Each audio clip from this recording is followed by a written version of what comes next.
What's up, guys? We're going to talk about how you can ready your rifle for an SHTF scenario. Let's talk about zeroing your iron sights. I do have two rifles right here on the bench. One of them has an Aimpoint Comp 4 on it with Magpul Pro sights. The other has an Eotech on a Unity Fast Riser with Troy sights. Since it does sit on a riser, I cannot see my iron sights or line them up through the window. However, with the Aimpoint Comp 4, since it's just a lower 1/3 co-witness, I can line up my sights and get a sight picture in the lower 1/3 of the optic window. And that's something you do want to keep in mind when you're zeroing your iron sights. For example, if I were to take this Aimpoint off, zero my iron sights, then put the optic back on and shoot the irons through the window, my zero will have shifted since I'm actually looking at my front sight through the optic window itself. It will vary a little bit optic to optic or red dot versus a holographic sight, but generally if you're looking at, say, the iron sight through your window, it will appear slightly different in size and position. That does have an effect on your zero, so just take that into account. When I do zero my iron sights, I will perfectly center the rear sight and level out the front sight, so it would be like perfect zero when you got it from the factory. And then I would count how many clicks it would take me to zero my sights. For example, maybe 2 to the right on the rear and 2 up on the front. Then I would actually write that down, so if I ever lost my zero, all I have to do is center the sights and go 2 clicks to the right and 2 clicks up or whatever. And then I can actually know how to zero my sights through my optic and without my optic. If, for example, I was in a situation where I couldn't even zero or confirm my zero by firing live rounds, that's something that's good information to know. You should know it and you should write it down.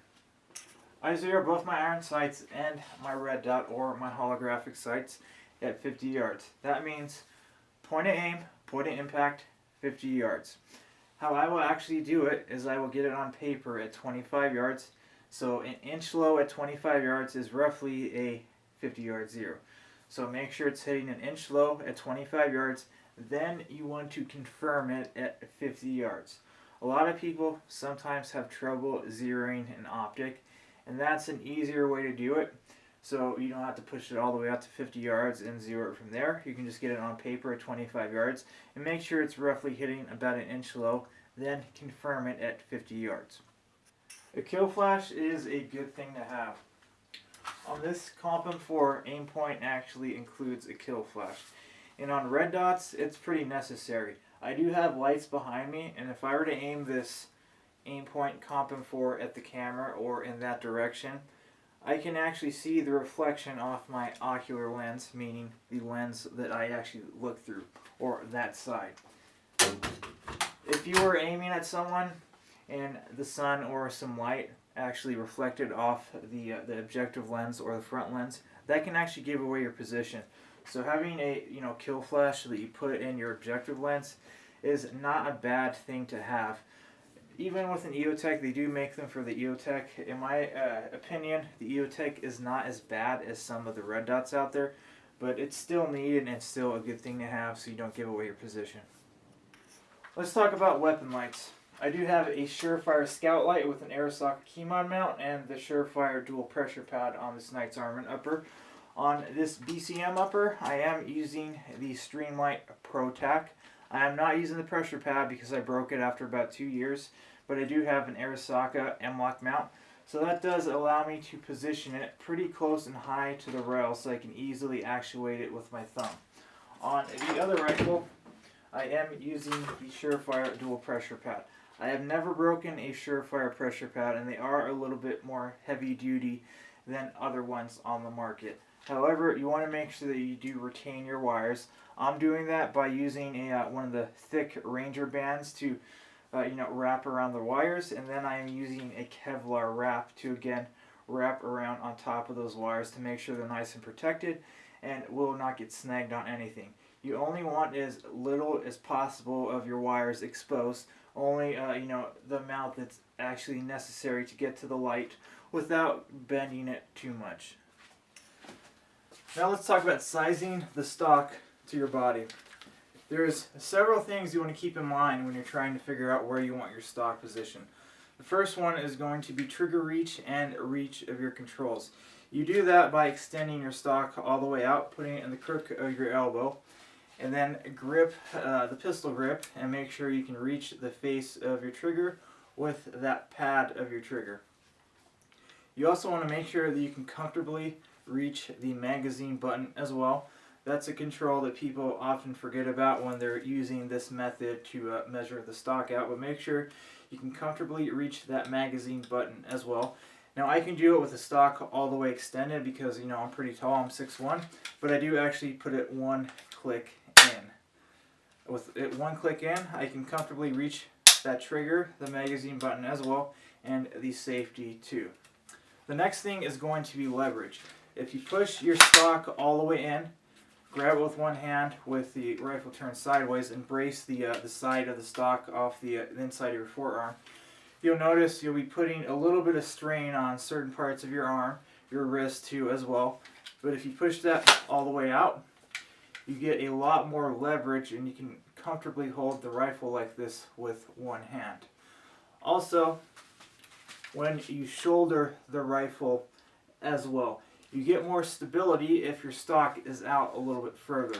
If I push this all the way in and shoulder it, my nose is going to be up to that charging handle. That also means my face and my eye is going to be pretty close to that optic, and that will obscure your vision as well. If I extend it all the way out, I have a lot more peripheral vision, and that's very important when it comes to positioning your stock as well. The last one is going to be reach with your forearm. If I push the stock all the way in and I use my thumb to index off the tip of my front sight and I shoulder the rifle, I will have a pretty extreme bend in my arm. If I extend it all the way out, index off the same front sight, my arm will be a lot straighter. That's something you do want to keep in mind as well, because position of your stock will also dictate how much of a bend or how straight your arm is, depending where you want to grip the rifle. And that's important because you know, that will dictate where you want to actually put your vertical foregrip and controls of flashlights and lasers. Now let's talk about where to attach your sling to an AR-15 or other rifles as well.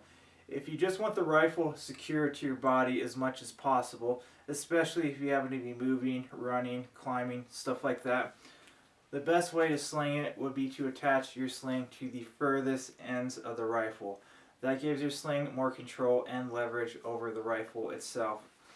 So attach your sling to the beginning of the rail, or the muzzle end of the rail, and on the outside of the stock. If you're right-handed, it would be the right side of the stock.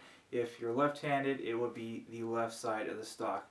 And this is the best way to get the most security and have it snugged up to your body. And there are a few ways you can use to actually get a lot of stability if you happen to be making shots further out, by actually pushing down on that sling when you have the rifle shoulder to add tension and bring it more snug up to your body.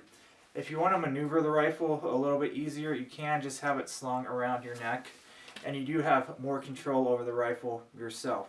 This is not my preferred way to actually sling the rifle the majority of the time though. How I usually do it is take the front QD and just have it positioned at the end of the rail, or where it meets with that upper receiver. And that gives me like a happy medium, so it's like a balance of security and control, and I can actually maneuver the rifle a little bit easier, especially the front end of the rifle. Another way I like to sling the rifle, especially if I'm working a lot from the high ready position, and that's to take the end and put it on the QD end plate and have the front at that same spot right where the rail meets the upper receiver. And that gives me absolute control over both ends of the rifle. So if I'm working from the high ready position, I can easily have this rifle vertical without having to sling it around my neck alone. And those are just a few ways you can attach a sling and maneuver the rifle. That's going to be it for this video. I appreciate all of you guys who have subscribed and liked my videos, and I'll see you guys in the next one.